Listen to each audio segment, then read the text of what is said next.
Yeah, good morning, good morning. Rain, rain, rain.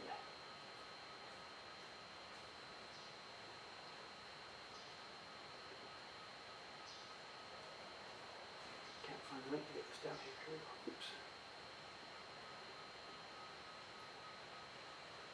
Good morning, gang.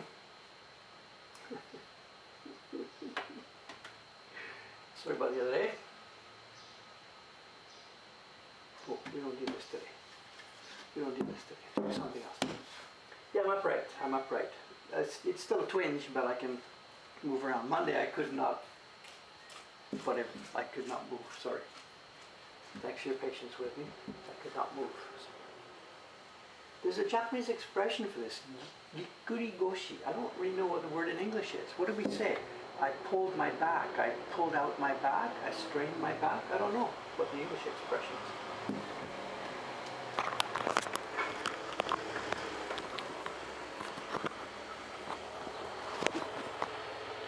Testing, 1, 2, 3.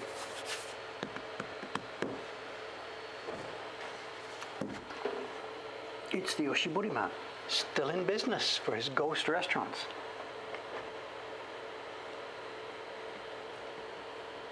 I wonder if there's just a lot of stuff going on behind closed doors. I wonder, the restaurants are all closed. They've been closed for days and days and days. And yet here's the Yoshibori delivery guy still making his rounds.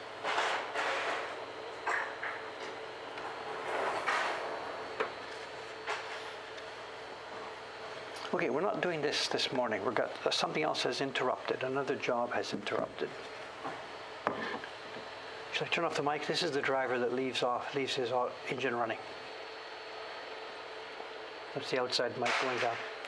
The hotel is open, but nobody in there. There's 1 or 2 lights on upstairs now and then. There's no flood of people.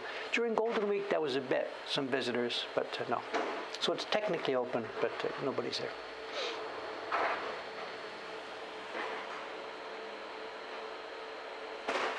See if he's doing much work here.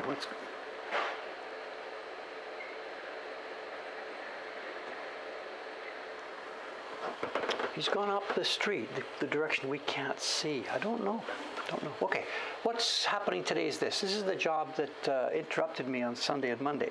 This is the key block for print number 9 in this year's series. We've got 3 different people working on this series. I'm at the moment carving the block for number 8, you know that, the tiger. Block number 6 is upstairs, they're printing it today. Block number 7, John-san, set number 7 is working on it. So I've got 8. So Kawasaki-san, our carver in Kobe, is working on print number 9. And that's what this is. This is number 9. She's done the key block for me, and she sent it back to me Sunday afternoon. And she has no other job. I haven't got 10 ready yet. So she sent the key block back to me and then sits there, and she needs work, which means I had to get the color separations done on Sunday. I ran out of time. I wasn't actually capable of doing an awful lot on Sunday, but I got 2 or 3 of the color blocks ready, wrapped them up and sent them back to her. And I've got some more to do today. I didn't have enough to get them all done all in one. John is asking here what's going on with 2 sets of kento.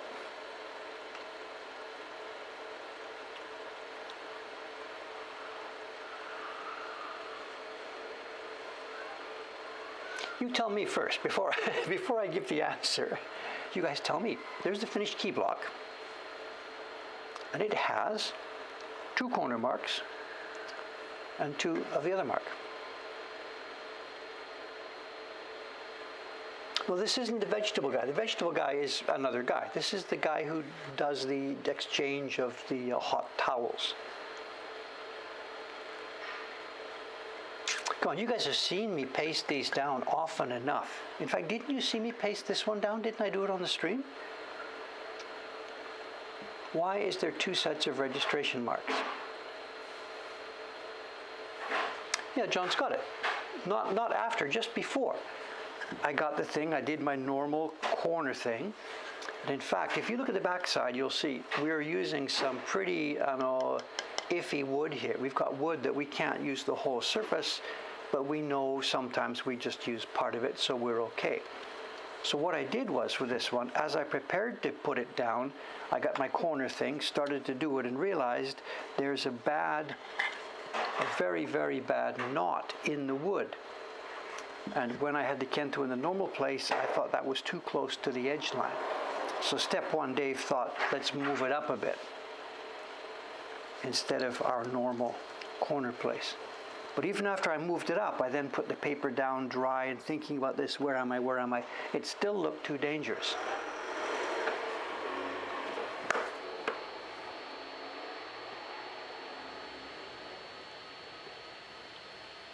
It still looked too dangerous. So again, this happened before I pasted it down. I just ignored those Kento marks, cut another pair, put the paper in dry to test it. Yeah, we're good to go.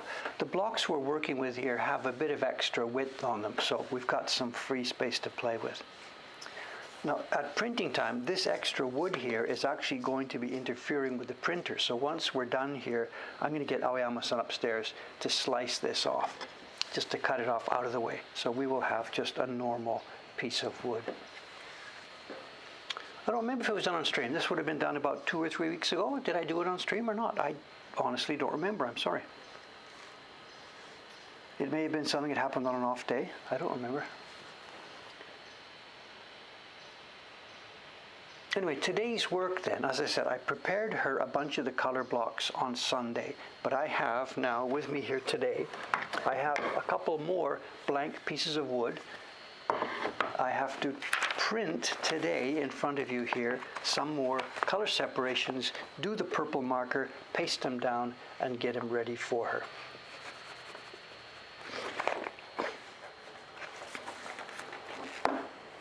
So let's do this. I have pigment brush.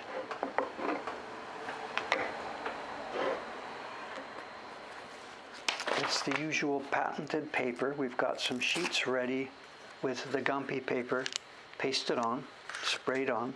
And these sheets will be printed now. We will do the color separations and then paste them down. 3 of them.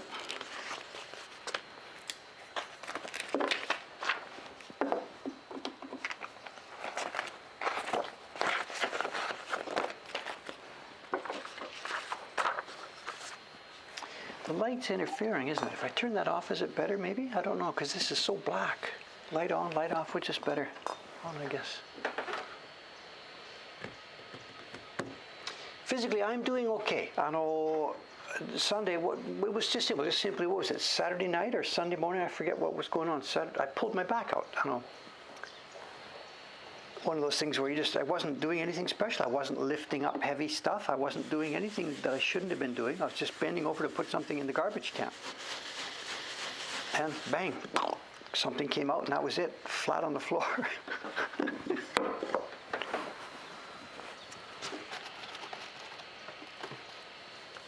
So Monday for the stream, I couldn't even anything. I couldn't move, I'm sorry. I got to the computer, typed a message to the friends there. I spent Monday staggering around like a 99-year-old man. The Tuesday was better, Wednesday was better, today's better. So. Actually, it's a re-injury. I know it's from our first Mokohankan party, the staff party. I remember this vividly. It turned out to be a life-changing event. Back in it would have been the summer of 2011. We had our first Mokohankan staff members. Yes, Sui-san was packaging, Tsushima-san was learning printing, Ishigami-san was learning printing. This is before we had Ukiwa Heroes, before we had Jed. Mokohankan was just sort of starting up. And we had a staff party. Dave's idea was great. Let's have a staff party. And they brought, it was a bring your own. They brought picnic food over. We did this in Ome when there was still lots of room in the Ome building. And I did, the kids were all, their family were all little kids at that time, 6, 8, 10 years old, stuff like that. So I prepared some kids' games. And we did that. And we were playing in the river. And Ishigami-san's daughter slipped and fell in the river. And Hero Dave here grabs her up and picks her up and tries to lift her up on the bank to her mother. And killed something in my back. And I was down at that time for a week or so. And since then it's been okay. But this was a, what do you call it, a re-injury or something, So I guess this is going to be with me for the rest of my life, I suppose. Whatever. No big deal. I'm fine. I'm stable. Just I pulled it out. Okay, here we go. Where are we? I need a Baron to do this. This is test printing. This is a test piece of paper.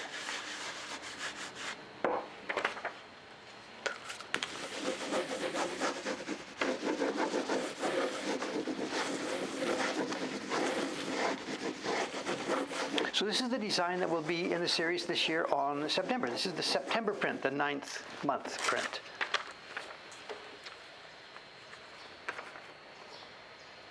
It's birds, fruit, trees, etc., etc. Kawasaki-san has done a nice job on this.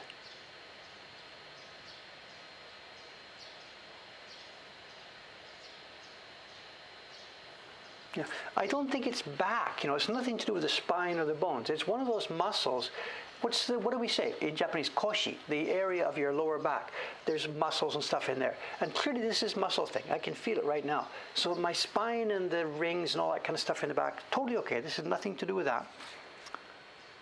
But just one of the muscles down there has been torn up. So.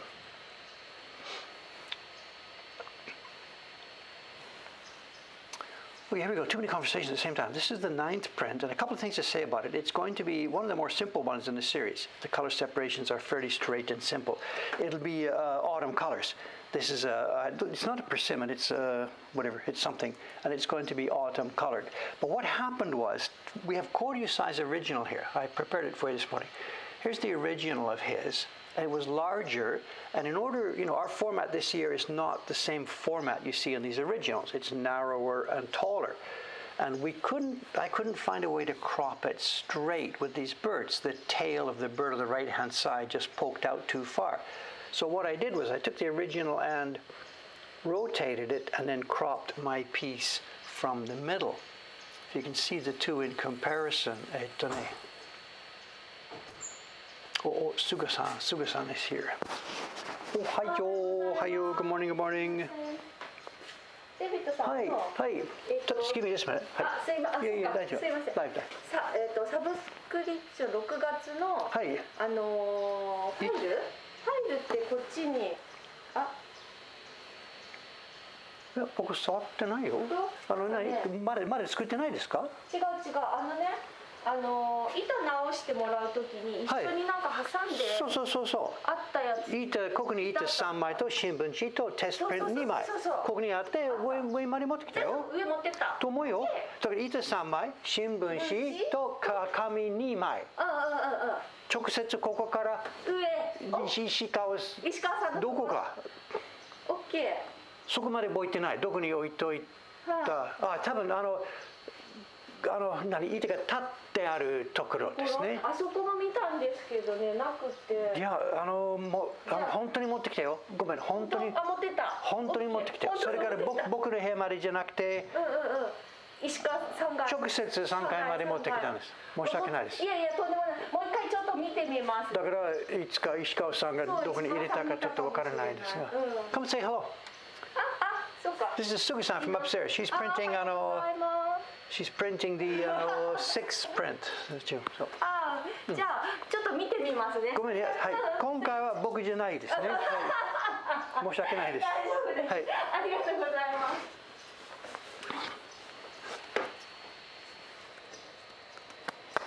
す。She is so nice. She's doing a good job, and she's a happy girl, and just. Yesterday too, I was up there talking to her. We're working out the pay. There's questions about the pay because the Japanese. I don't know. Long story. The rules of she's the wife of somebody. Her husband works, so she is a quote unquote housewife. Tax status, whatever. She works and earns money. The Japanese government's got a bizarre system where. I don't want to talk about it. It's just the tax exemptions for the husband disappear if she earns too much money. I don't know why they do this, but if a woman in the house starts to earn too much money, he loses his exemption for her. It turns out that if a woman earns more than $1,300,000 in a year, they move into negative territory. Every dollar she earns, every yen she earns, he loses that much on his exemption. So women can't earn more than $1,300,000, whatever the exact number is.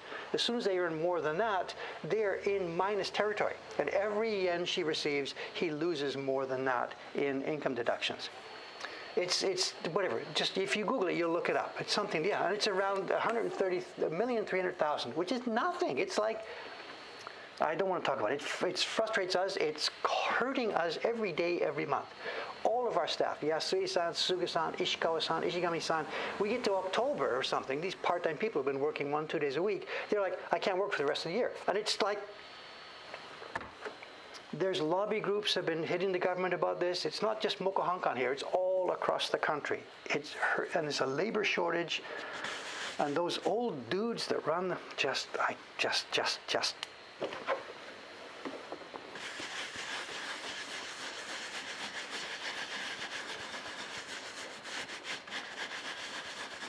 Japan is a cool place, but oh my God. And then vaccination. On Monday, I did try on Monday. I could barely get up, but I got my laptop on Monday. I tried the vaccination thing. It was the worst of the 3 times. This is my 3rd time through. This time, I'm in advance. I've got it. Refresh, refresh, refresh. I never even saw one open. Refreshing every few seconds, and I never, ever saw one spot open. And now something must have changed in the background, because a letter came from City Hall a couple of days after that. It would have been Wednesday, I guess. Yesterday morning, I guess. A letter came from City Hall saying, okay, guys, stop the feedback. We get it. We realize this isn't working. And they've changed the system so that next Monday when we do this, it's going to be the same thing. But instead of just booking for the 400 shots that they are being allocated each week, instead of having the 130,000 people trying to get in for these 400 shots, they're going to run it for a 2-month group. So next Monday will be the reservations for the next 2 months. Even though they don't have the vaccine shots yet, even though they don't do this, they're speculating on the future that this will come through. So they're going to open the window on Monday for a 2-month stream. And I guess we're going to get in there and we're going to get a number. I have no idea how it's going to work or whatever. Oh, we book a date? Don't know. So next Monday should be a chance. If I don't get it then, that means I'm out of this until May, June, beginning of July. All right, Dave, concentrate on the work just for a minute.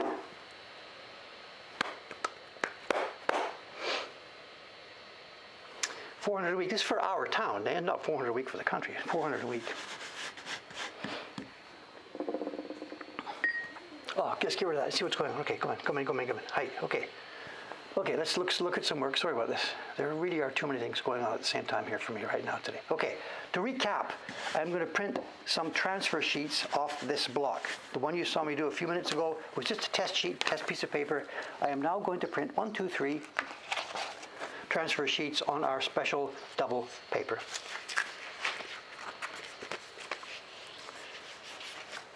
Now, the dealing Japan right now, medical staff supposedly got it first, but they're only about halfway through after all these months. After medical staff, and they're overlapping. After medical staff is finished, the next group is the over 65s, of which there are only 33 million of us in the country.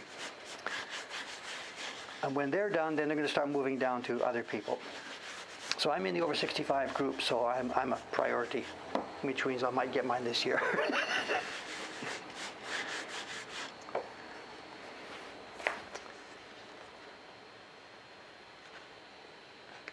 Would be fun to get this in the wrong Kento mark.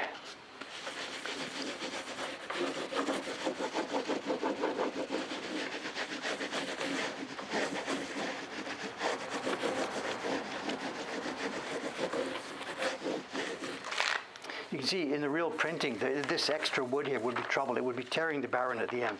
So we're going to cut that off. Absolutely, we're going to cut that off. Okay, there's our first transfer sheet. I'll do 2 more. 1 sec.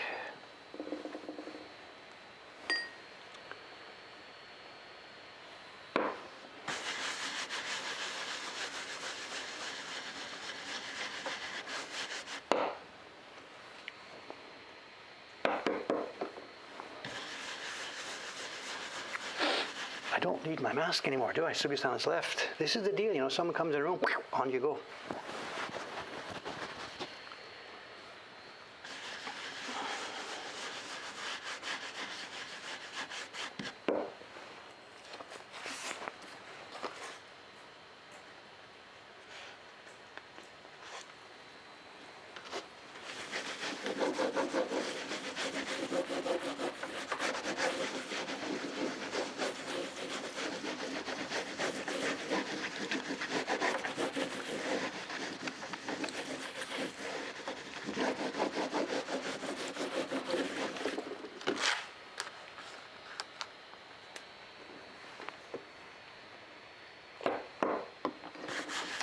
I know what I was talking about. When Sugu-san came in and so rudely interrupted me back there a few minutes ago, there was something I was trying to show you. Let me finish this third one. There's something interesting about this print that I was trying to show you.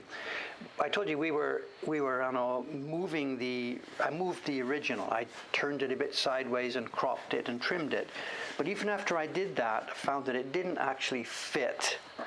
There was too much blank space up in the top right-hand corner. So I fiddled with the image. I cropped. I took a piece of the greenery from one place of the image and moved it into another place. Hang on, let me.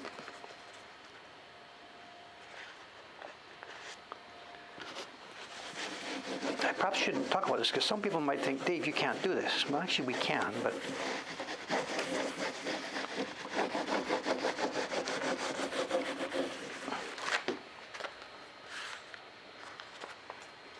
Okay, block goes out of the way. Okay, we don't need it. Put the block. Careful, Dave. Don't reach over too far. Hey. So as I said, it turned out that after we cropped it and after I moved it around, this space was too empty. There was nothing up here. We needed this branch to be longer with more stuff on it. Cody's has been gone. He died in like 1740. He's not around to complain. So it's public domain material. So I copied and pasted. Should I mention this, or should I leave it as a Easter egg for generations to find in the future? See this? See the shape down here?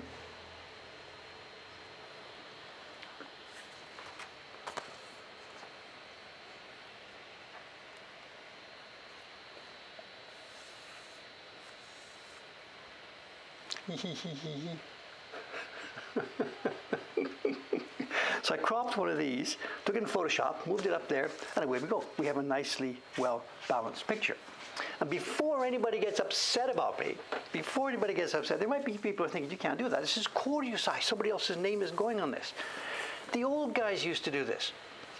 There's a deal. What's the famous screen painting? I know the irises. There's a copy in the Metropolitan in New York. Yeah, Ogata Korin, one of the globally most famous artists in the world. He's got this painting of the irises. He did the same thing. You got to see this. Somebody Google this in the background. If you Google Ogata Korin, and then irises, and it's a byobu, a screen painting or something. It's 6 panels and then 6 panels, so it's 12 altogether. It's irises.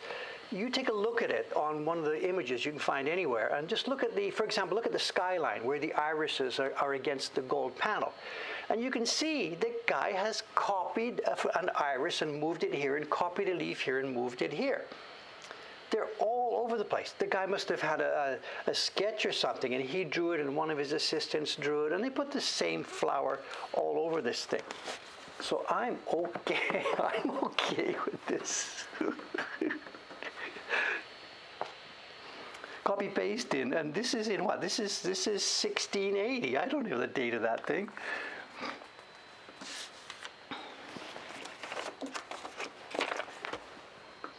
All these guys, the Michelangelos or Rembrandts or whatever, if they had tools, they would have used the tools.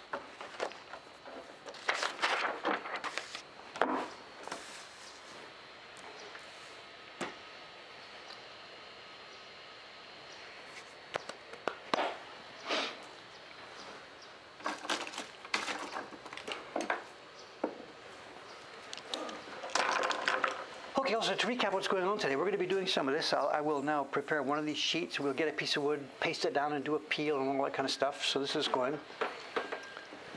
But there will be show and tell today. The show and tell I had prepared for Monday is ready here. And I have some background. In fact, what I could maybe do as background for today's show and tell, for those of you who have nothing else to do here while this is all going on,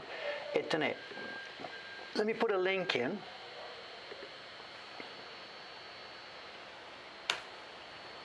There's a link to a picture of an old catalog of prints from the catalog is 1963, and the prints that we're going to look at today was made somewhere around when I was born, 1951, as far as we can date this. So we're going to go back in time, not 70 years, 1 year before 70 years. So.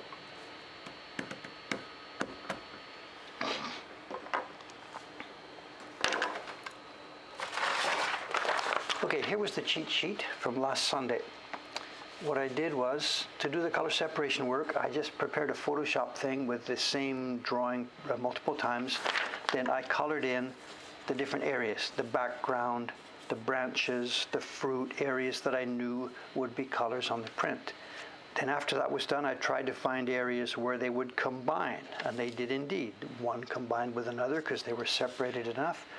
I prepared a bunch of these and sent them off. And today now there's 3 left. I need one color block for the base tone that goes behind the birds and the inside of the fruit. And that's what we're going to do right now. If I zoom in a bit on this,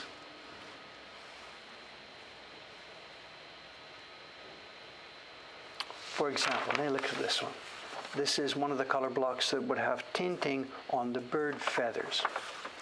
This is a color block that will have the base tone for the fruit. Here's the block for the branches, etc., etc., etc. The one we're going to do now is one that I hadn't actually planned in the original group, but realized that we needed. One of the color blocks is needed for a base tone under the entire body of the birds, and we're going to use the same color block underneath the fruit. So that's the one I'm going to be making right now.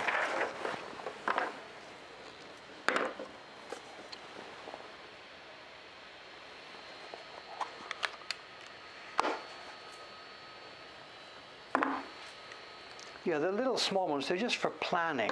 They're not even drawn right to the line. They're just for overall planning. How does it work out? Once I've got it worked out with the tiny small ones, of course, the individual sheets have to be actual size.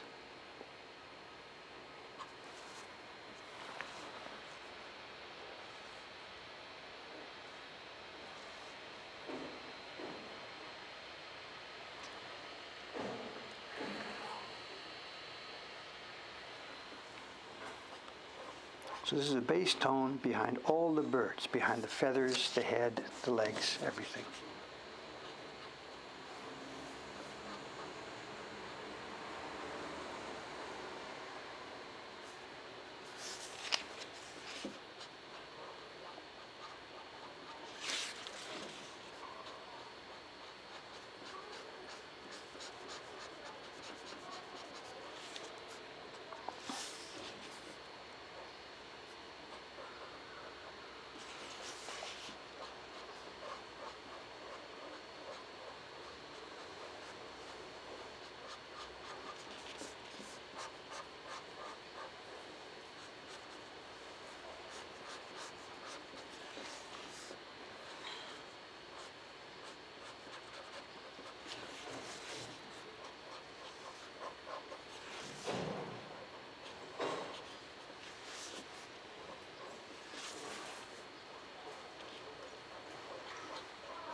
Oh, the bottle sound. That reminds me of something I forgot. I should have put the bottles out last night. Soka, cans and bottles, Wednesday night.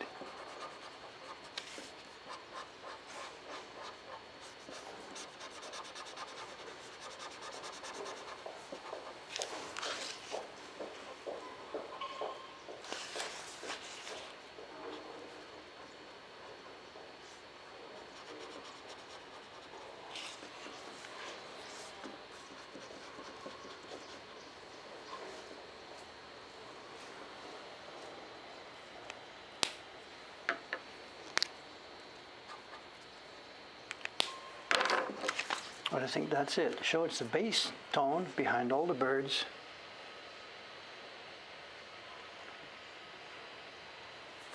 Base tone behind the birds and base tone behind the inside of the fruit. The outside fruit has its own base tone. So there we go. That's that part of it done. Let's just move ahead one by one. Let's paste it down so we can see the process. There's lots of people here that haven't seen this, so let's, rather than back up and do another one, let's move ahead with this one.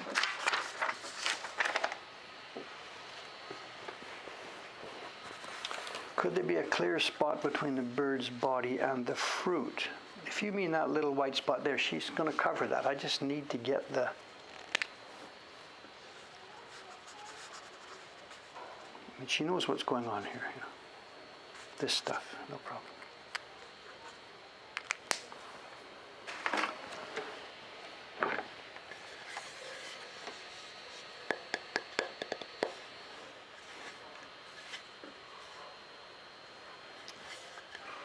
And the same thing that we found the other day, if I'm going to put it here, I have to make sure we've got a bad spot on the block here,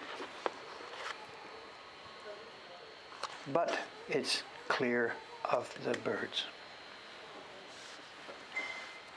So let's do this.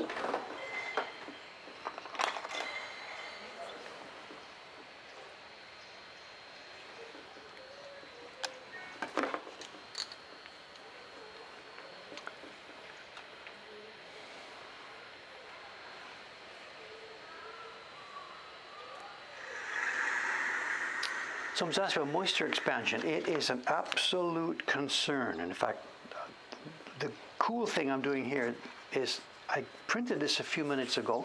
I did this coloring and I'm pasting it down all within the space of a few minutes. That's rule number one. You try and do it as quickly as possible. If you extend this over a few days, if I, for example, did it on a nice sunny day, printed the blank sheets, then came back on a rainy day, did the pasting in and pasted them down, we're in trouble. We could be in trouble if there was enough expansion in the paper. We're okay on this stuff because it's so small, and also because I've backed it. I took the Gumpy and I backed it to a much more stable paper.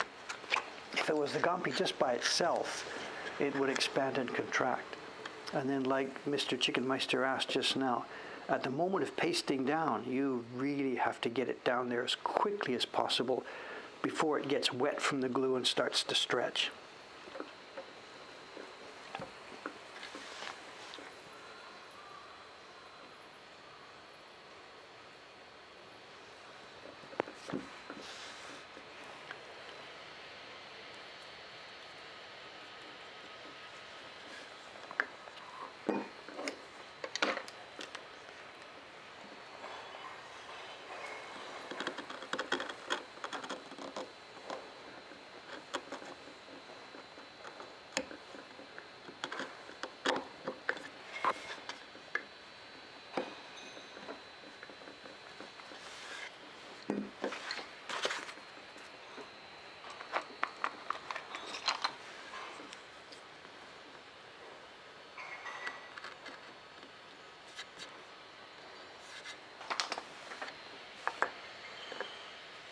You still talking about the tax deduction? What? Tax deduction. So shocked about it. Yeah. The thing about that, I don't know enough about it to be able to explain it, but somebody did. One of our accountants some years back, he explained it. Dave, you don't understand. It has to be done this way. And I'm like, how could something that is such a terrible thing to the economy of the country and the life of the people, what do you mean it has to be done this way? And he said, no, Dave, it's a question of fairness. And he explained it to me. I can't pass on the explanation because I didn't grok it.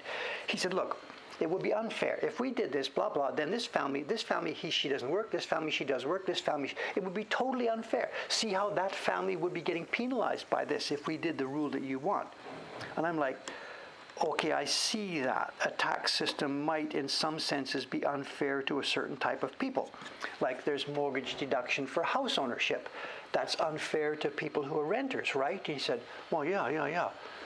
So I'm like, whatever. There's no tax system in the world that is going to be absolutely evenly distributing all the stuff, and it's not going to be unfair. But here in Japan, that argument, if we did that, it would be unfair to those kind of families. That argument plays so much weight to the old dudes in the parliament. They just sit there, can't do this, somebody will complain. And as a result, the economy of the country is just really being held back by this stupid rule. Anyway, enough about taxes. Okay, you saw what I did. The marks are cut in such a way that when I paste this down, all the important areas will fall in clean wood and not where there are defects. Double check. This is a simple block, just the birds. The inside of the fruit got the bird's legs, didn't put the tree in. We can be a bit more careful, I guess, for her, just to make sure she understands. It's okay. She knows what this is for, so.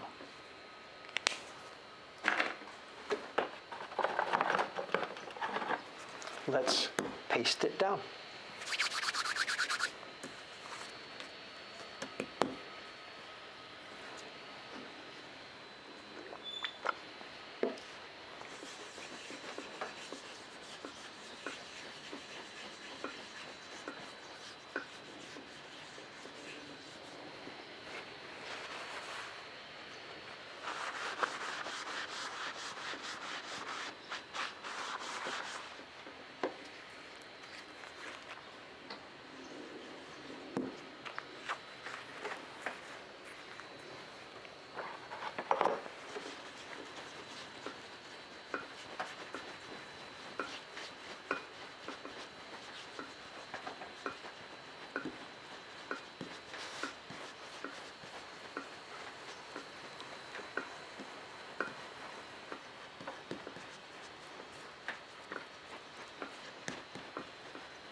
Someone's asking what? No worries about the hard grain on this block? I'm not sure.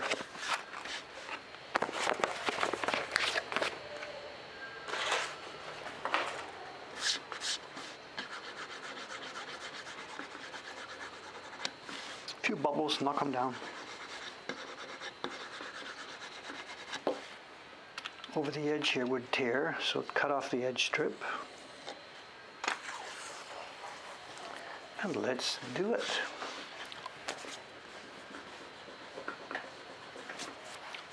Just go. Come on, break. Doesn't want to break. Here she goes. Let's start from the corner. Let's just do this. Rough, rough, rough. No more worries about this 10 out of 10. Just grab it and do it. Rough stuff. There we go.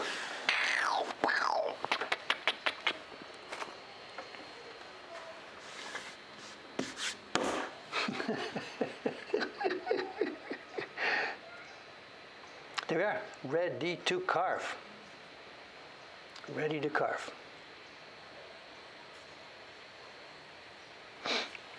Points off for the rough start. Fair enough, whatever, do what you want, I don't care. The rough start is simply, when it's the glue amount that goes on. If the glue amount is perfect, things are perfect. If the glue amount, if there's too much glue on there, then the glue goes into the gumpy paper. The gumpy paper gets a bit too wet, and there's danger of it lifting off. As I peel this, the gumpy could slide, or as I lift it, the gumpy could actually lift off. There's one danger. If there's not enough glue on there, then of course that's no good because the gumpy won't stick down well. So the reason I had a slow start here today, the gumpy was a little bit dry. Actually, maybe if I'd waited another 5, 10, 15 seconds for the moisture to come through. But as it happens, that corner was a bit dry. I don't care. We're fine. We are good to go. Good to go. So that's the process from key block. That's the process from key block through to color blocks. And you can see what happens. It's going to go to our carver. She gets our knife, chops it up, and we will end up with a block. Again, those of you who have never seen this sort of stuff before, once she's finished carving, we end up with a block with the piece left. You know, we carve away what we don't want.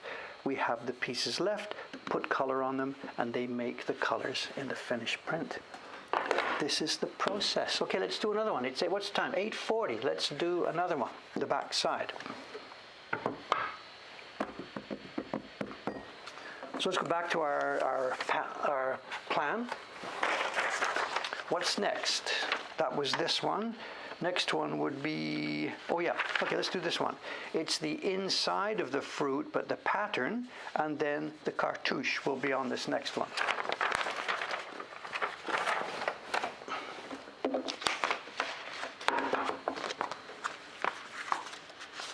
I don't think we're going to have time to get all three of these things done here today.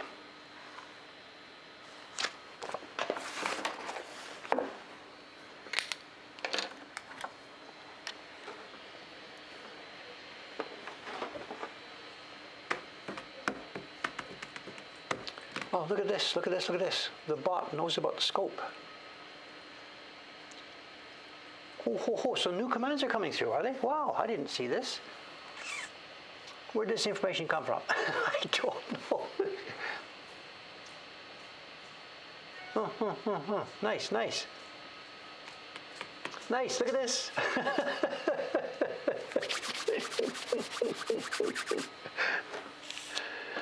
I guess I did. You guys must have asked me some stuff, right? So I sent back some text, did I? Okay, I don't remember so well, but whatever.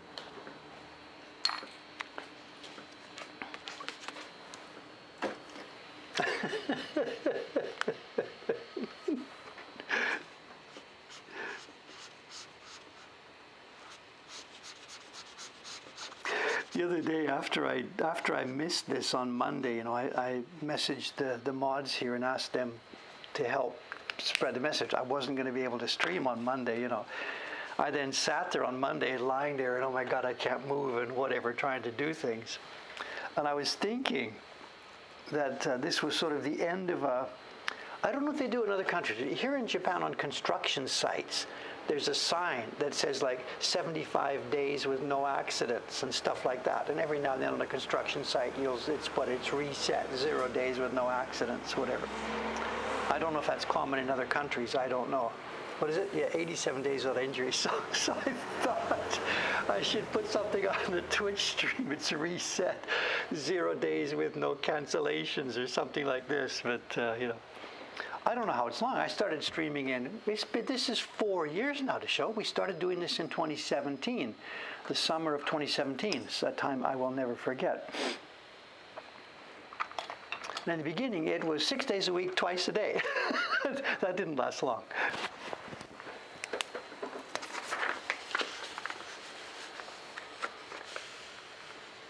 Now this one has a pattern.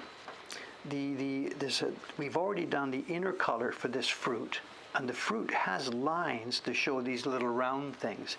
But when you look at the original the guys did, I don't know if you can see it, they cut, it's invisible there I think, they cut out little semicircular marks. I don't know if you're going to be able to see them. There's a light highlight, a rim light sort of a thing on each one of these little circular things. So if this was me just carving this by myself, I wouldn't even attempt to draw this. I would just simply, I know it's got to be there. Because the key lines are still there, then I would just know to carve the flat color first, then carve out the lights. And I'm not sure if I should try and draw these for her or just tell her to do that. If I try and draw them, it's going to be a mess. I think what I'll do is this.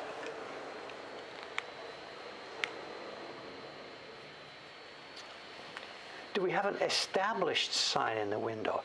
That's funny. What would we use as the established sign, as the date? I don't know. I know the shop went up in 2014.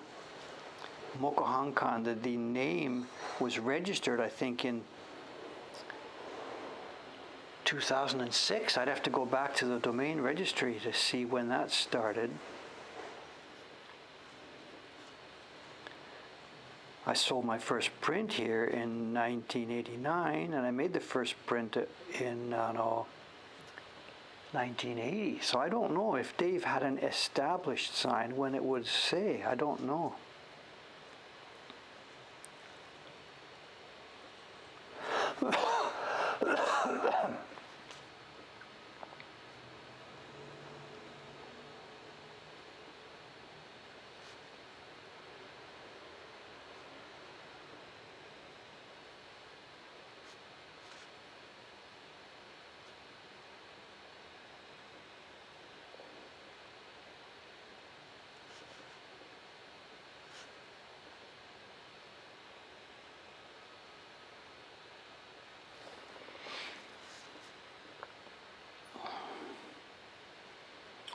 I guess it's just the basic one, 1951. That's the date my mother established me. Whatever. D. Bull, Woodblock Prince, Est, 1951.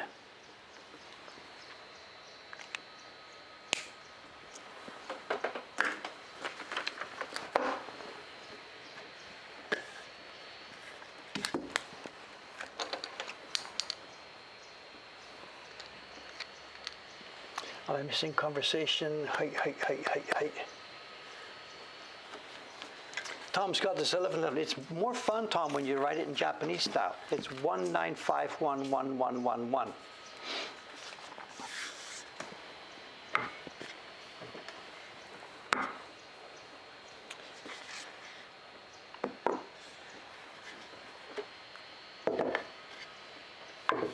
The hospital I go to for my eye checks, every 3 months I go up there with the checking on my eyes. They must have had some trouble in years past with confusion between patients. I don't know the stories. They gave some patient the medicine for somebody else. I don't know the history. So they're really paranoid about this now. And every time you have an interface, whether you talk to a nurse or you talk to a doctor or you give a pee sample or he says, let me look inside your eye, whatever. Every time you sit down and meet somebody there for the first time or for the first time in like a minute, they say, identification, please. And their system of identification is they've got your carte there, and they look at you, and you're supposed to recite your name exactly right. So I have to say, Buru David Dodoi. That if I miss the doi, they say, if I just said, Buru Davido, she says, is that all? I say, it's Buru David Dodoi. They're really serious about this. You do this. And then she says, give me your birthday. And I chant it up. 1951-11-11. And then because it's Juichi, I have fun. 1951-11-11 ka. And she giggles, and then away we go, right? So, no, they are really, really strict. And then whatever, she'll check my eye, and then she'll walk out of the room and go and talk to somebody else, and she'll come back like 2 minutes later, but this is now, and she says, please tell me your name. And she now knows this is stupid, but she says, please tell me your name. And I say, Buru David Doi. She says, please tell me your birth date. It's whatever. I get it. It's better that they do this than that somebody gets the wrong medication or they cut the heart out of somebody who didn't have a bad heart or whatever. You know. So I get it. But we half giggle about it and we half get frustrated by it, but whatever.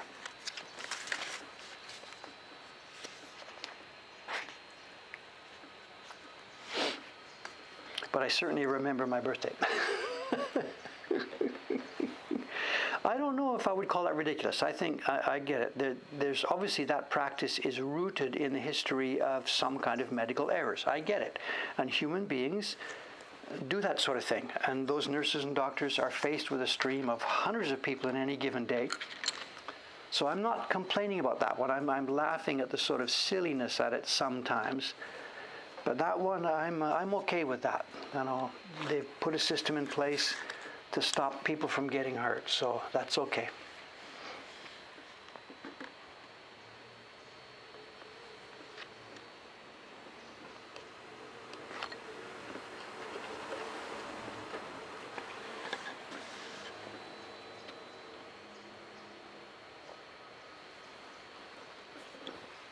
They have some funny rules though in that place, you know, it's really interesting. When you're sitting there waiting for your turn for your appointment, there's a rolling screen which flashes the hospital rules for the for the patients and stuff.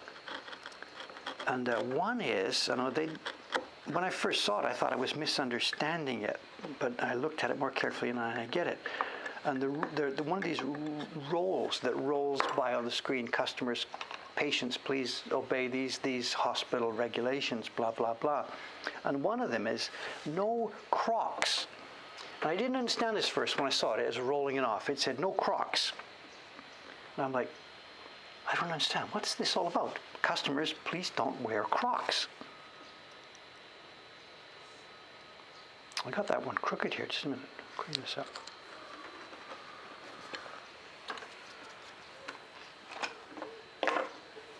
It turns out, Crocs, there's these, it's some kind of sandal. I guess they're global, right? To show some kind of plastic shoe sandal or whatever.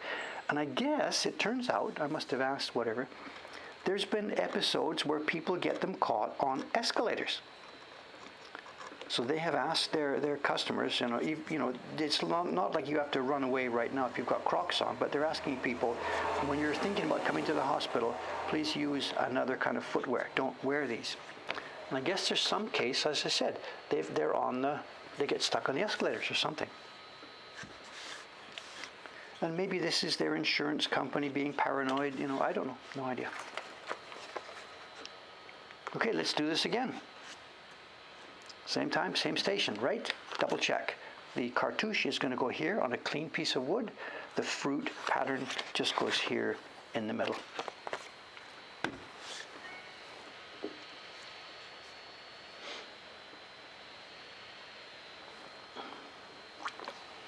Hospital staff, nurses wear Crocs.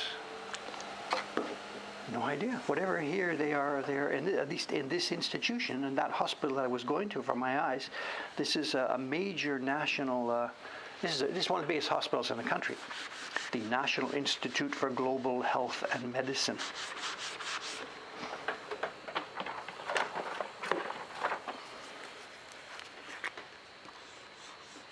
So here we are. Too much, not enough. Too much is no good. Let's see if we've got it.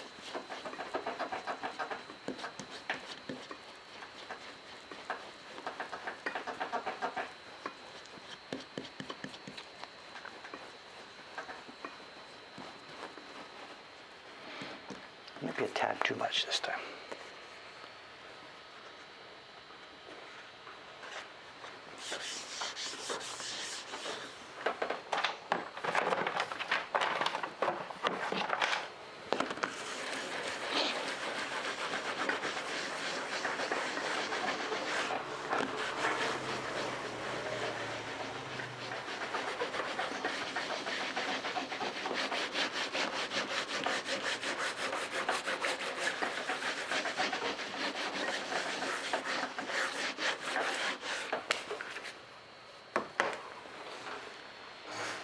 The paste does leave my hands sticky, and right now I'm going to roll it off. It rolls off like boogers. It rolls off in little.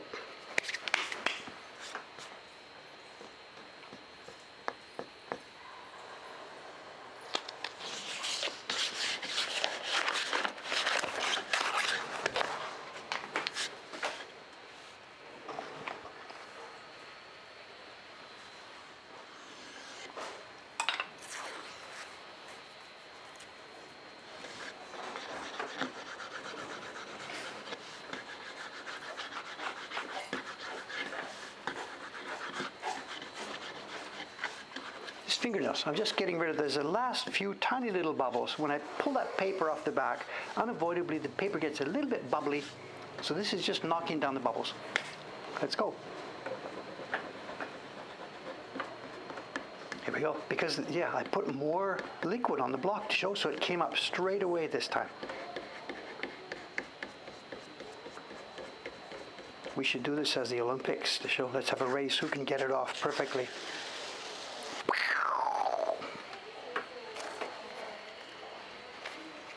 We have a picture. Why didn't we get that on the last one?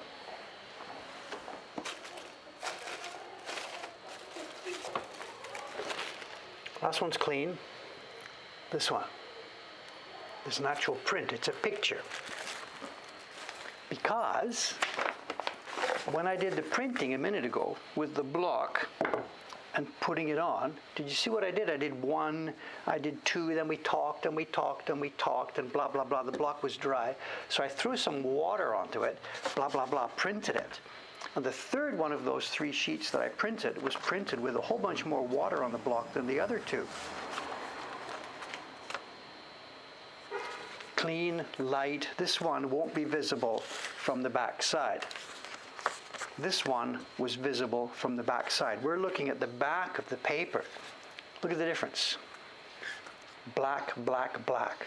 So the ink came through the gumpy, all the way through the gumpy. Is it on the back? Is the ink? Yeah, the ink got even to this sheet. So the ink went right through to the back of the gumpy because I put too much water on the block. There we go. 2. We're good to go. What time is it? 8:55. We're going to get this done. Third one.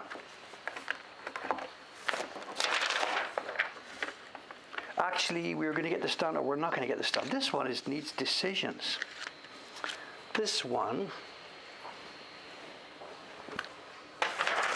is going to be a pattern in the bird's feathers. This is going to need some decisions here. No head in and out. I do not want to rush this one.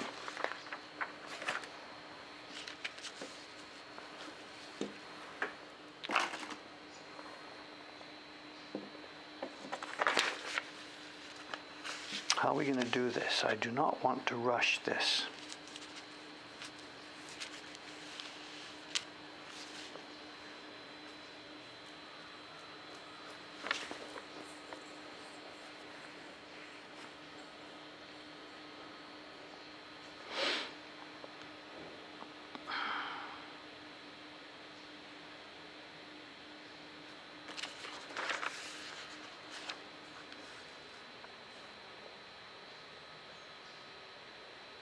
Okay, parts of it we do know.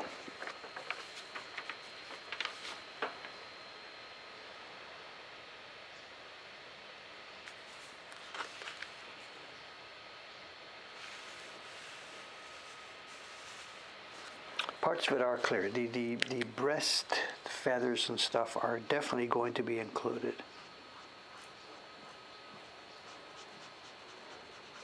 The feet are definitely going to be included.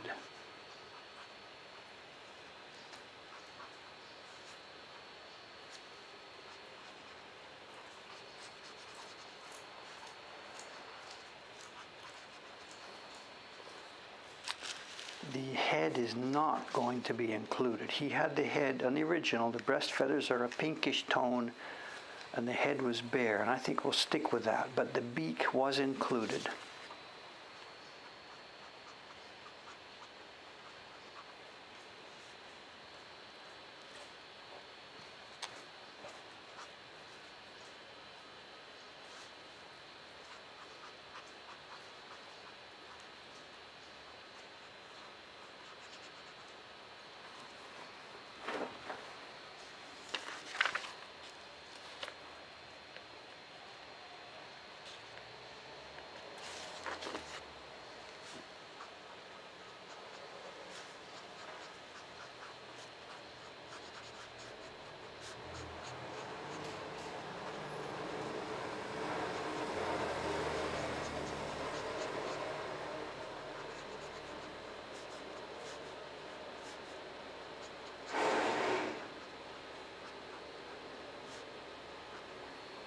Hearing that noise reminds me, for the last few nights, there's been incredible noise out here.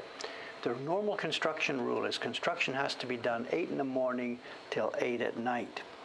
But they get the permits for sometimes to do extra work. And for the past few nights, there's been construction running all night long, all the way through. Just zero, just non-stop. And the construction is happening just down the street here, the opposite direction from our camera. You know where the Don Quixote store is? Opposite the donkey store is what used to be called Marugoto Nippon till a few years ago. And in there, opening in a few days, opening on the 28th, I think, is a new giant Uniqlo store. And I saw one of the ads, and I think it said it's going to be the biggest Uniqlo ever or something, or blah, blah, blah, blah, blah. So Uniqlo Asakusa is opening in a few weeks down there, and they're doing something all night long, the construction.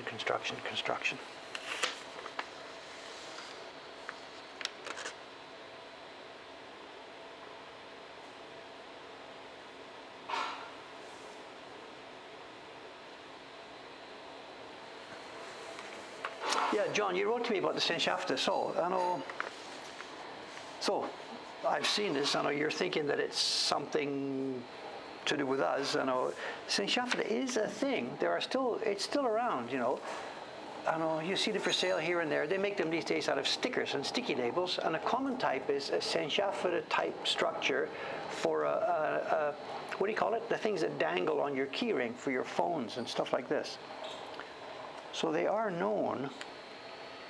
Why can't they do it during the day?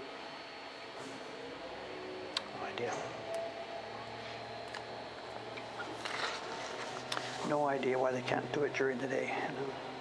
Might bother the pachinko parlor next door or something like that. I don't know. Okay, now we have the same problem here now. The body is colored in, but these feathers that are all lying down here, originally he's got it the same thing. There's sort of a little gap. It's not a rim light. There's a white streak on many of these feathers coming down. And again, it's not something I can easily draw here for her.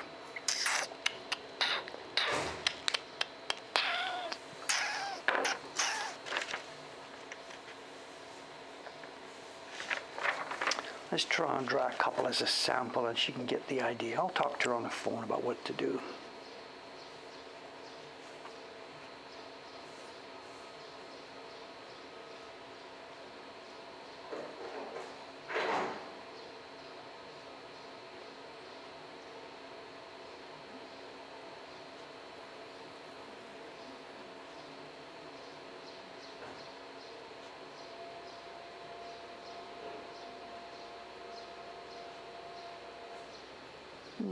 She gets the idea.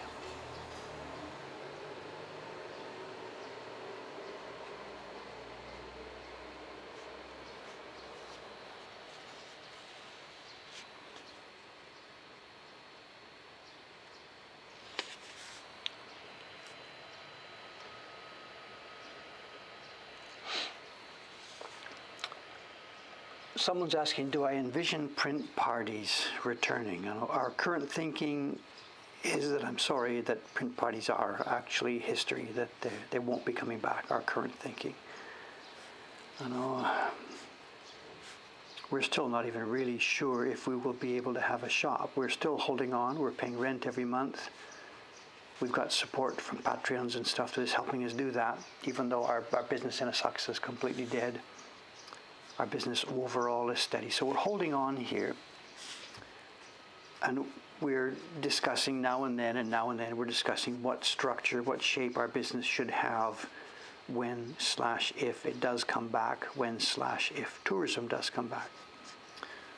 So we ourselves are not making any firm decisions right now. We are financially able to hold on because of the background support from fans. And when X months from now, X years from now, when airports start to open and people start to move around the world again, we'll reevaluate and we'll be in a better position to think about what to do, what kind of business we want to run, what kind of business we're able to run, what the people need from us. The current thinking at the moment is that we will, of course, still be here in Asakusa when people start to come back. There will be a mokohankan here in Asakusa. It may not be actually a shop like it was before. It could be that it's going to be a gallery/museum space to visit and look at prints rather than just a shop, come in, buy it, and go home. This is one option for us.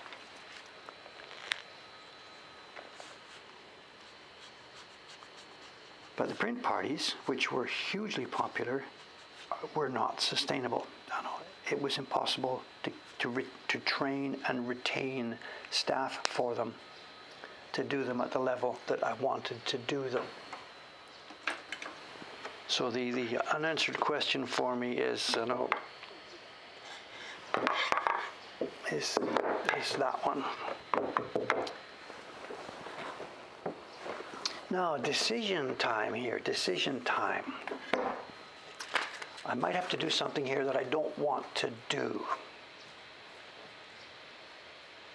Then John's mentioning, so going to be tough to run a shop. As it turns out, over the past year, because of the fact that we were forced to close our shop, we've become a different organization. It turns out, we didn't plan this, but now, as it stands right now, Mokohankan is a subscription service.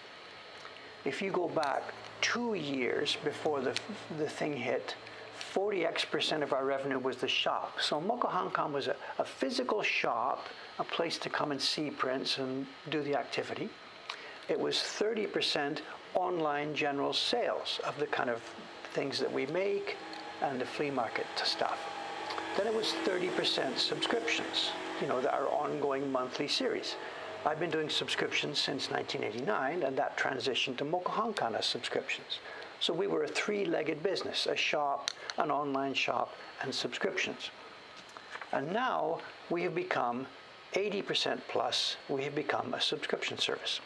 It has grown dramatically. Subscriptions as a thing understood around the world have grown as a deal.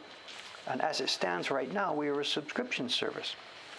So one of the questions facing Dave is, as the world gets back to, but as the world moves forward to the new paradigm once travel comes back and forth, do we say, well, screw that, we don't need to go back, we will just move forward into the future as a subscription service?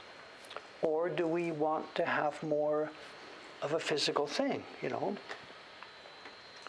For me, I want this shop. I like this. I love people coming in the door. It was fun to be a destination, to be part of the scene here was important. And if it's up to me, if we can manage it financially, I want to do that again. I can't say I keep returning. We don't return to what it was, but I would like to do that again.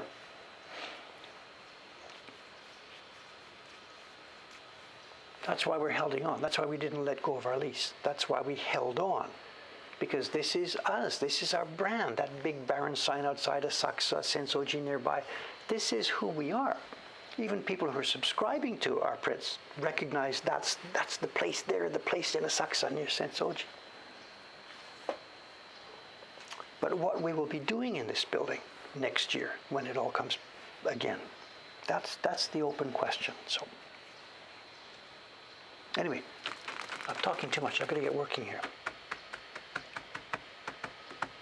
Baron cookies. That's yes. Just John, don't remind me. Stress.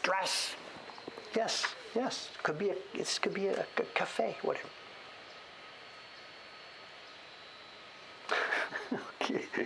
Now, I was saying there's a decision here that I've got to make, and the answer is one that I don't want, and I'm going to try and avoid it. Here's the thing. When we make a set of prints, and if we go back, when they made sets of prints in the old days, the sets of prints consisted of a key block and color blocks. So far, so good. This was all being made on wood blocks that were not the plywood that we use today internally. Today it's using plywood for stability plus cherry. So looking at it from the top, it looks the same as one of the old blocks, but internally it is structurally more strong. So these days we have a key block from plywood and color blocks on plywood. When it wasn't plywood, when it was all solid wood, the wood was much more susceptible to warping and bending. As you were printing with water, the wood would absorb the water and move. So in the old days, for a printer to make a set of prints was a real challenge as he was faced with this wood that was dancing. This is why we use the plywood to stabilize things, make it much more simple for us. But anyway, the point I'm trying to make is that because the wood was so variable in the old days, the custom grew up, and it was a sensible custom that you never used the back side of your key block. You'd carve your key on one side of it, a good, thick, heavy, dense piece of wood. You didn't use the back side. The theory being, and this wasn't a theory, this was practice, when you were printing it, because it was chunky and strong and stable, it didn't vary too much. If you had carved the backside, you're scooping away wood here, scooping away wood here, it becomes thinner, it's more liable to be movable. And you don't want movement in your key lines. You want the prints to all be the same on the key. Then if the color blocks move, you can adjust the color blocks. So long story short, the pattern has been never use the back of the key block. We followed that pattern, even though nowadays with plywood on here, it doesn't really matter. If I put a color area here and scoop it away, the effect on the stability of this block is next to zero. But tradition being tradition, and Dave trying to look sort of we're trying to hang on to this instead of just burning it all down with lasers. We're trying to hang on to traditions where we can. We normally follow the same thing, and we don't use the back of the key block, although it actually doesn't matter. Okay, that's the background to my decision here. Now it turns out that what we've done, I've got the key block. Now how many color faces do I have? Well, it turns out that we have 1, 2, 3, 4, 5, 6. These were together 7. That was 8. We have 9. An odd number of color blocks. I've done 1, 2, 3 of them have already gone to Kawasaki-san. She got 1, 2, 3, 4, 5, 6 of these on 3 pieces of wood. Let's just check them off. So Kawasaki-san, she already got 1, 2, 3, 4, 5, 6. Those are done and those are gone to her. I just did a few minutes ago now while you were watching, I did this one and this one on the back of that piece of wood. So I have now 1 color separation left, and I have to decide what to do. I put it on the back of the key block, or I get another blank piece of wood and just use one side of it. But I have to use another new piece of wood, or I could use the back of the key block. It seems like a no-brainer. Dave, save the money. You don't need to use this piece of wood. Save it up on the shelf for the next print. Use this. But there's one more part of the story. We haven't done test printing yet.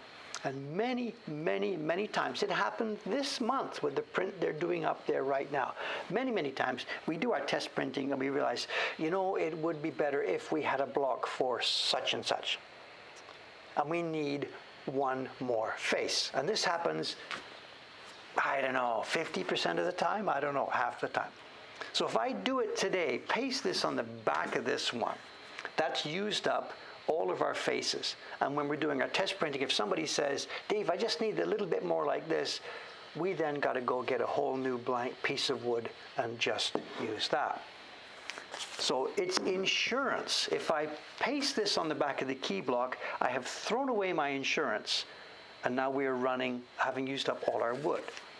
If I hold that, put it on here, use this block, then we have a whole unused blank face ready if they need it upstairs.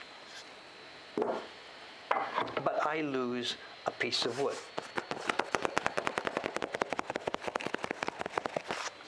This image is fairly simple. The one they're doing up there right now, there's a waterfall, a river, there's cliffs, there's wild pigs running around. It's crazy difficult. We needed an extra block because we couldn't work it out before. This one is simple. I am going to cut and run. I'm going to paste it on the back of the key block.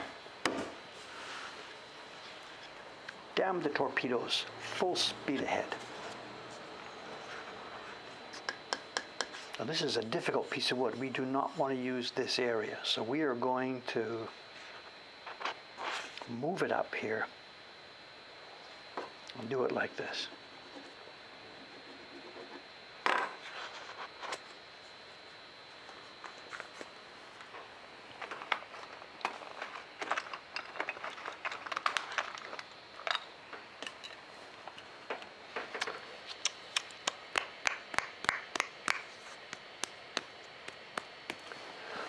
You're talking about destroying antique blocks. The blocks we are using right now are a mix of sources. Some of the blocks we have prepared here are from wood we have sourced ourselves up in different parts of the country. And some of the blocks we're using here these days are wood we have scooped from antique blocks. There's both. The one I've got here on my desk here, this is new stuff. You can see it's not very dry. It's not.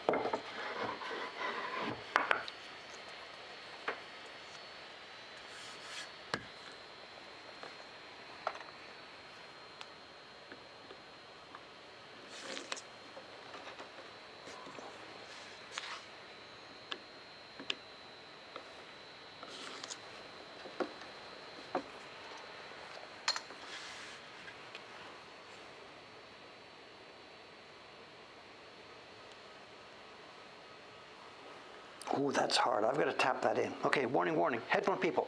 I have to make a noise here. I've got to bang this in. That's a really hard piece of wood there. Ready? I'm going to bang. Got headphones on. Be careful. I'll count down. 3, 2, 1.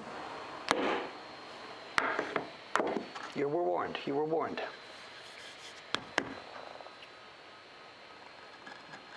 I lose my ASMR credibility every time I do that.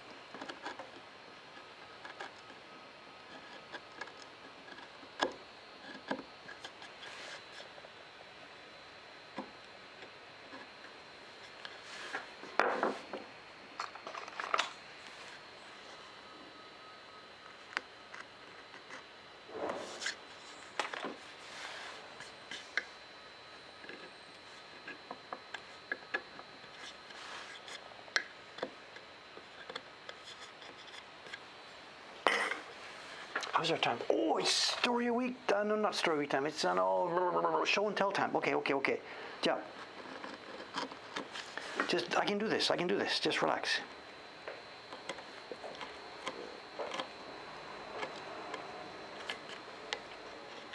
Show and tell. Why did I say story a week? Interesting. Wow. Yeah, 15. Okay, just a minute. Story week. Why did that come out of my mouth? S&T, story week, show and tell.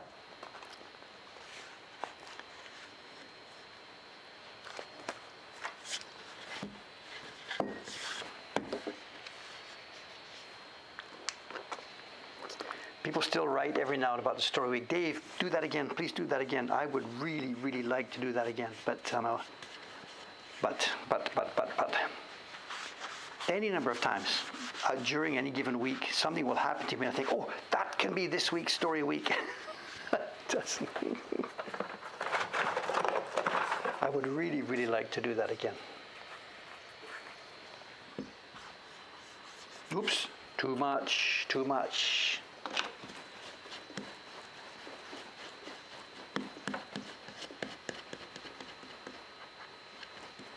Definitely too much. Let's wipe some off.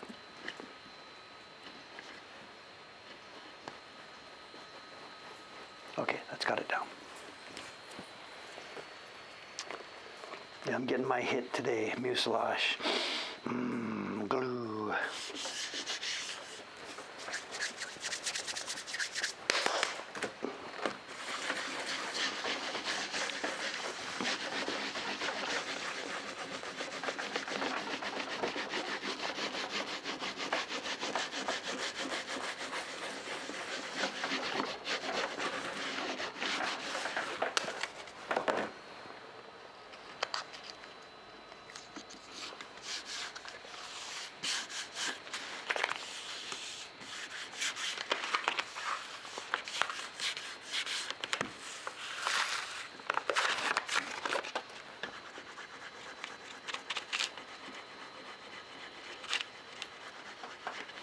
Bubbles, bubbles, bubbles, bubbles, bubbles, bubbles. Today's tutorial, what happens when you put too much glue on the block?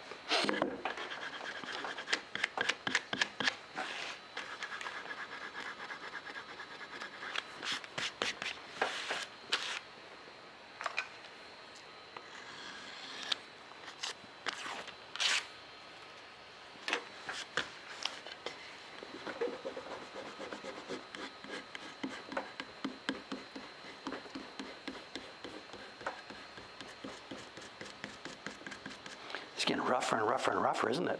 I'm sort of, whatever, just get it done.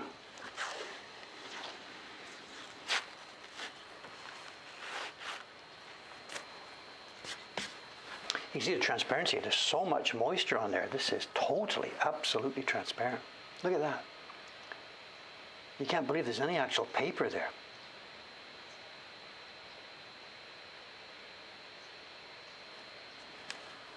And this one, yeah, so because those first two sheets, now they were printed quite lightly, there wasn't enough pigment to go right through to the back of the gampi. But there it is. Okay, we got today's work done. Good. After the stream is over, I get these 3 pieces of wood, wrap them up, put them in a box, and I throw them outside where the Taki bin man will automatically see it during the day and come by and pick it up. Tomorrow morning, these will be in Kobe, where our young carver Kawasaki-san will then get busy working on them.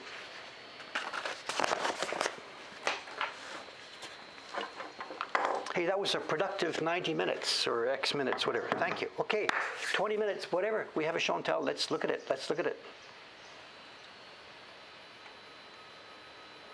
We've got a good stream today, making up for the loss the other day.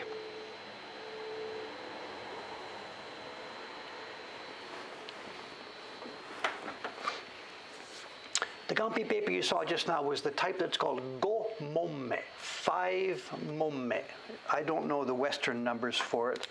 It's the type that's called 5. In our shop, we have the gampi paper. We have 3, which is really thin, and 5. With 3, you don't need to peel it. You can see it from the back. And with the 5, it's a bit thick, so you've got to peel it off. It's much more fun.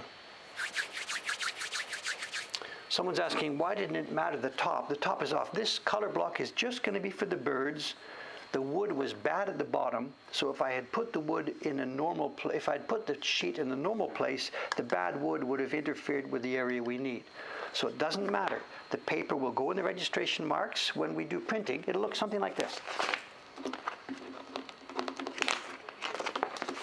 When the printer is coming along to do this, blah, blah, blah, she'll put pigment on. Her paper will go in the registration marks like this. She will print the birds, and the fact that the paper is off the end of the block doesn't matter at all. If it was done like this, she would need a support so that it didn't flop on the table. But it doesn't matter. The blocks don't have to all match.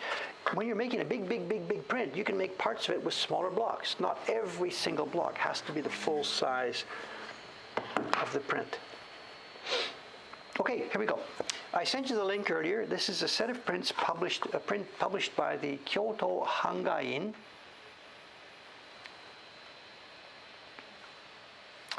Which was a company that started in Kobe. They got burned up in the war. The Nishinomiya, I think, was the area they were in Kobe. Everything they had got destroyed, totally. They were burned up during the war. And they started again in Kyoto. Their head office moved to Tokyo. This all happened in the 1940s and 1950s. And come the post-war period, 46, 7, 8, 9, they were up and running, and their business was to the foreigners, the GIs and the Americans who were here to buy woodblock prints. So all of their stuff that they did in these years is labeled, not just in Japanese, but in English. So the print set we're looking at here was made in, nearest guess, early 1950s. And I was made in the early 1950s. I'm in 1951 production, and this print set too is 50, 51, 52, somewhere around there. It came up on Yahoo Auctions last week. Let me see if I've got the link here. It's a set of 6 prints made from the 1950s. What would it be worth? I don't remember what I paid for it. Hang on a second here. Oh, here we are. 3,700 I paid for it. Here's the link to the auction for those of you who are curious. And we can see, look at this, right away this is interesting. They did what they thought was a good idea. They prepared their package with a little sheet that goes inside. The prints are in the pack. They prepared their package supposedly like this. But it's somewhere along the line, one of the owners packed it like this, and it sat on the shelf for like 500 years. I don't know. So when we look at it now, look at the packaging for this first one. This is white and clear. This is all foxed. That's foxed. That's white and clear. And it matches exactly the part where this comes down. But it's backwards. It turns out the flap here, when you put it in, has been protecting against the protecting sheet. It's the protecting sheet that caused the foxing. If this sheet, protecting sheet, had been on top of it all over, then we would have the same pattern. But the owner put the flaps down first and put what is nominally a protective sheet on top of it, and we can see foxing. Now you're laughing, but I'm not laughing because I am in the same predicament as this publisher in 1951. I face this every day of the year, and I may be failing every day of the year. We make woodblock prints out of washi paper that's going to last 200 years, more than 200 years. How do we package them? All the stuff we buy, the wrapping paper we buy, the packaging paper we buy, is it acid-free? We demand. Oh, the guy says, yeah, sure, it's acid-free, no problem. Yeah, trust me. We don't know, and we won't know until 50, 60, 70, 80, 90, 100 years have passed. We're packaging our prints in what is nominally nice paper, but it's crap. It's commercial, made in giant factories full of whatever. So how do you package paper that lasts 200 years in paper that doesn't last 200 years? So I'm not laughing at these guys. They tried, and they came up with a pretty good solution, and the prints are still here after all this time. But it is a huge problem for us. I have nightmares about this. It's the one thing in my work that I can't control. The prints that I've got preserved from the old days in the best condition are the ones that had no packaging. There was no packaging back in the Edo time, Meiji time. Packaging started in the 20th century, and foxing started in the 20th century. I don't want to talk about it. Here's their label. These guys were all over the place. What's the address here? They have, so this is when they were in Tokyo, Kyoto. So these are their post-war addresses, Kyoto, Hangain, and their brand name, they call themselves Shinagawa. So you will see sometimes packages of old prints labeled Shinagawa Woodblock Print Company, or Shinagawa's famous blah, blah, blah. And I think Shinagawa is simply the name. One of the guys who started this company, he was Shinagawa-san. That was his actual name. So it's not Shinagawa related to the place name here in Tokyo. It was simply the guy's name. Anyway, here we are. Get to the prints, Dave. We have a set of 6 prints made in the 1950s aimed to be sold to the tourists, the GIs. That's never been opened. Look at that. It was stuck with the glue. They glued the print in with glue, and the glue had gone to the flap, and it had never been opened.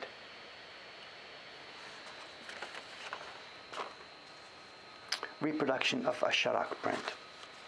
Now, these are small scale reproductions of large Oban prints. And they're okay. These are not really something to write home about. Oh my God, look what I scored. It's so fantastic. These are not great. These are not A-rank prints. No, they're not even B-rank prints. When you look at them really close up, this is not there. This has been printed quite roughly with too much water on the block. The carving might have been okay, but the printing was careless. Or the block by this time was worn out. So maybe this set isn't 1951, maybe this set is 61. No, I paid 37, it's 3,700 yen. God, this is junk. There's nothing here. It's 3,700 yen. And yes, there's mica and shiny and sparkly here, over here. So we got sparkly. But one reason why I bought this thing, when I saw this on the auction, we've got some of these prints already in our collection upstairs, and these are not spectacular prints. This is not the kind of stuff Dave wants to preserve and protect so I can show people, oh my God, this is post-war crap. This is post-war. But there is a real reason why I wanted this set in particular, and I would have paid quite a bit more for it, because this is a rare example of prints made by Harada Kametaro. He was the carver on this job. Harada Kametaro, those of you guys who know the backstory about us, the bench I'm using today, the carving bench on which we are sitting here, this is the carving bench that used to belong to Mr. Harada Kametaro. He carved these, and not only did he carve them, let's skip for a minute, let's jump ahead. I got to get to the point of today's story. Here we are. The sixth print in this pack.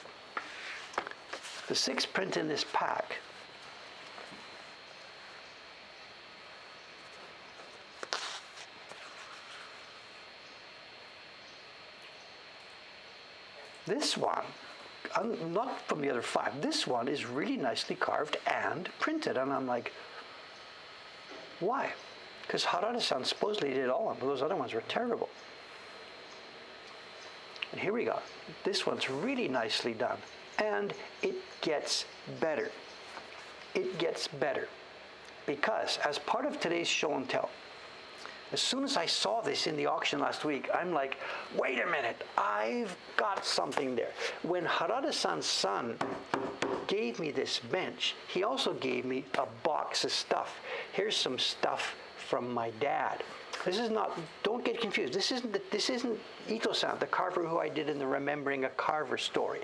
This is totally separate. This is a carver who used to live near here, who I never met, who died in the 1960s before I came to Japan. But this is his bench. His son gave me a folder, a box full of stuff which I sorted out and put in folders. And we have in this folder, I remember this when I saw the auction. Steve, that looks a bit familiar. In that folder full of test prints from Harada-san, isn't there something, and if we move in through this folder, we've got to look at these ones. Here it is. Let's take this out. This is a proof sheet from Harada-san at the time he was carving this. He's carving, testing, and at the time he sort of finished carving it, he does the same thing that our carver Kawasaki-san does. She took a proof sheet, checks it, and does some more carving. So we have here a proof sheet from Harada-san, now matching up with one print from the finished set published in 1951. Welcome again together. Meet up. so.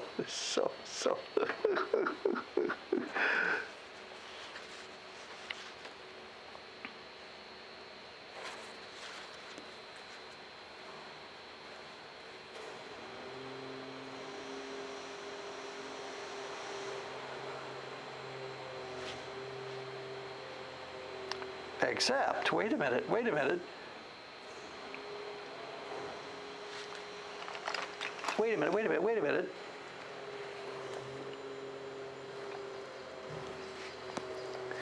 It's not the same block set. What? It's not the same block set.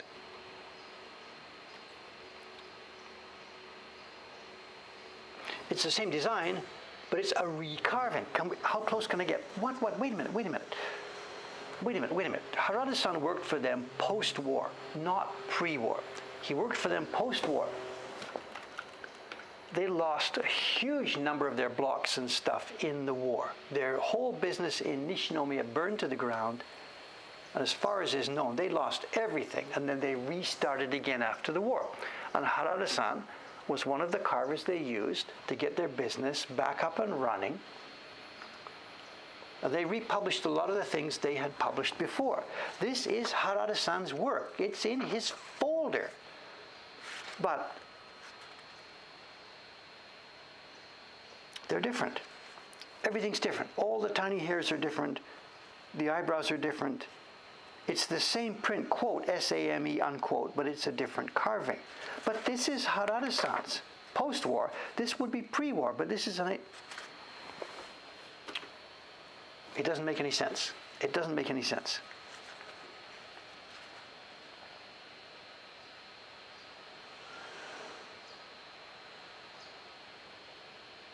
This is a post-war print. There's no way that print package is pre-war. It's labeled in English. This is post-war stuff.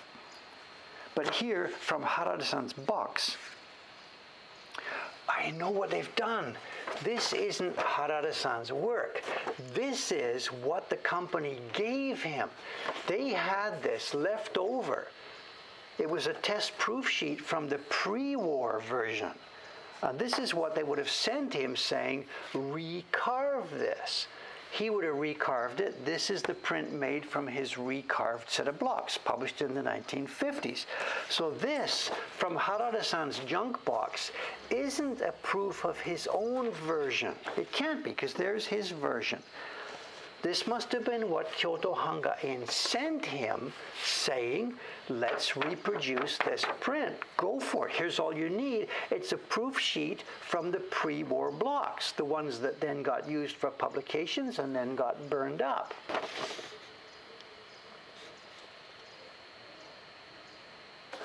Well, I got a folder full of these things. Whoa, so. This makes it more complicated.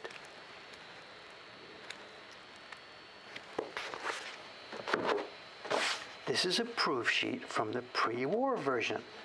The only way I can really confirm that is at some point in one of these auctions, we're going to get hold of a pre-war package of these, and that's going to match this.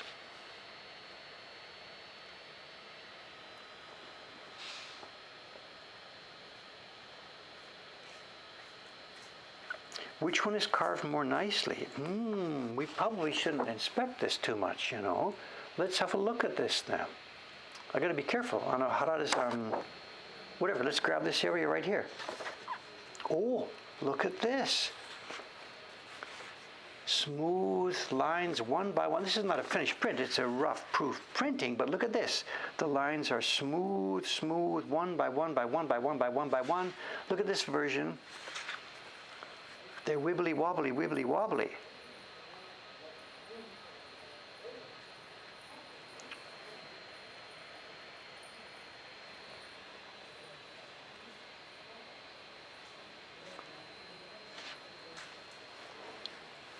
There's a bit of a defect here. He's popped out one or two of the old little hairs. They're missing here.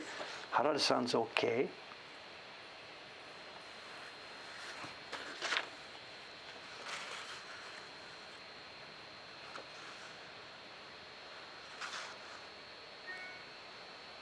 Whatever, I'm not really going to quibble. They're both nicely done. You could maybe quibble about this. These hairs are different in size, but when you think about it, actually that looks quite natural. That is a natural way of doing this. So if I was the publisher, I don't think I'd really complain. You could actually argue that this one looks a bit too mechanical. Interesting.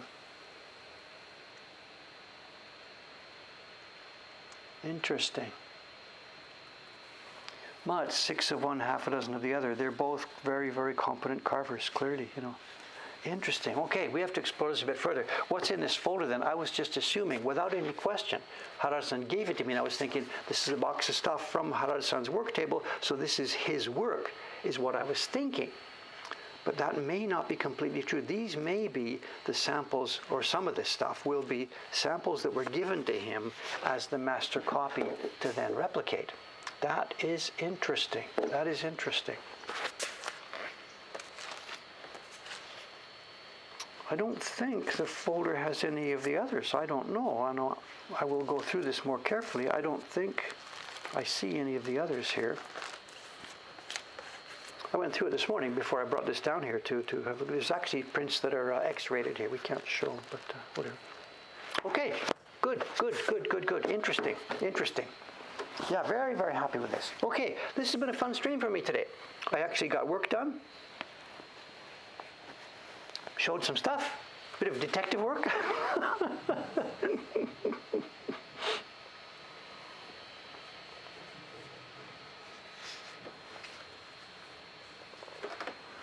Okay. All right. Hey, I've got to get out of here now. I really do have lots to do. Cameron and I now, we are preparing the next, quote, mass mailing. We've got some things we want to talk about to our fans, some prints we want to show you, and some guest stuff. The next mass mailing is going to be full of quite a little guest corner. So now, today's Thursday. I'll be back here on Saturday morning. I will almost certainly be back now carving the tiger. The interruption with this work is now finished. It'll be carving the tiger on Saturday. I apologize again for Monday. This stuff happens, whatever. I think I'm pretty good with my record of being here at 8 o'clock, 3 days a week. My record is, I think, pretty good. Nothing to be ashamed of. See you on Saturday morning. Thanks for the participation. Thanks for the help. Thanks for the friendliness. I'll enjoy reading this at lunchtime. Let's have a look outside. Has the rain stopped, or is it still raining? Well, the rain stopped, I guess. Yeah. It's going to be a wet day, though, for the rest of the day for sure. Can't complain. We've had some really, really, really nice days. Okay, next on my list agenda today, a nice big hot cup of coffee. Signing off. Thanks very much, and see you next time. Bye for now.